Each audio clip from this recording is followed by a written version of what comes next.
(6월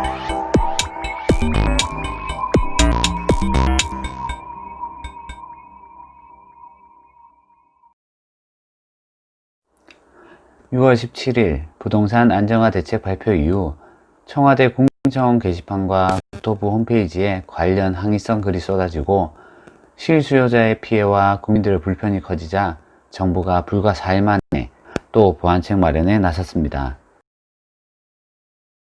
4일이 지난 6월 21일 김상조 청와대 정책실장은 이번 대책으로 일부 국민이 어려움을 호소하고 있는데 국토부 차원에서 보완 대책을 검토 중이라고 밝혔습니다.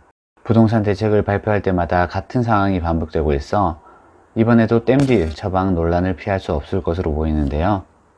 그럼 어떤 내용이 있는지 한번 살펴볼게요. 미분양 지역이 규제지역으로 9,000명 이상이 참여한 수도권 조정 대상 지역 규제지역을 재변경해 주세요 라고 하는 제목의 청원에서는 미분양 관리 대상이었던 곳이 갑자기 규제지역으로 지정되는 것이 불합리하다고 호소했습니다. 이번에 조정 대상 지역으로 지정된 경기도 양주시는 올해 6월까지 주택도시보증공사가 미분양 관리지역으로 지정한 상태였습니다. 동탄 신도시를 제외한 화성시는 7월, 평택시는 10월까지 미분양 관리 대상입니다. 새 아파트에 입주할 사람을 찾지 못해 미분양 관리 지역이 됐는데 동시에 투기가 우려돼 대출 규제를 받는 지역으로 지정된 이해하기 어려운 규제 내용입니다. 전세대출금 즉시 회수 유예 검토 3억 원 이상 주택 구입 시 전세대출을 즉시 회수하는 방안도 혼란이 큽니다. 새로 산 집에 기존 세입자의 임대차 기간이 남아 입주가 어려우면 피해자가 생긴다는 것입니다. 수도권 투기과열지구 재건축 단지에서 조합 설립 인가 신청 전까지 2년간 실거주를 해야 조합원 분양을 받을 수 있도록 한 의무 역시 법인과 임대사업자가 장기 사업자로 등록했다면 어떻게 처리해야 하는지도 논란거리입니다.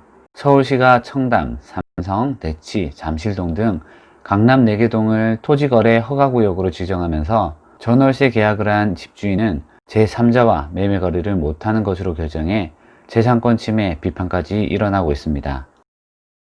투기과열지구에서 3억 원 넘는 아파트를 사면 전세자금 대출을 회수하는 대책도 예외 조항으로 추가될 여지가 있습니다.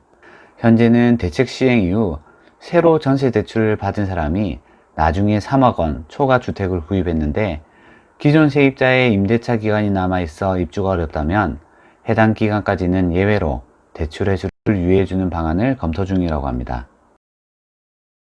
대치, 잠실, 재건축 쇼크 강남 재건축 단지들이 6.17 대책 이후 급격히 얼어붙고 있습니다. 실거주 의무 안전진단, 강화 부담금 징수 등 재건축 사업의 집중 포화를 맞은 데 이어 실거주 목적 외에는 매매를 금지한 토지거래 허가구역까지 적용되면서 더블 쇼크에 휘청이고 있습니다. 강남구 삼성, 청담, 대치동, 송파구 등은 매물이 쏟아지고 호가가 떨어지고 있습니다. 신교원 건국대 부동산학과 교수는 정부가 규제로 국민에게 주어진 사유재산 소유 권리와 거주, 이동의 자유를 막기 시작했다며 사유재산 침해가 우려된다고도 말했습니다. 영상이 유익하셨다면 구독과 좋아요, 알림 설정 부탁드리고 항상 구독자 여러분들께 재밌고 유익한 정보를 드리기 위해 노력하는 채널이 되겠습니다. 대한민국 넘버원 지식공유 채널 랭킹 코리아였습니다.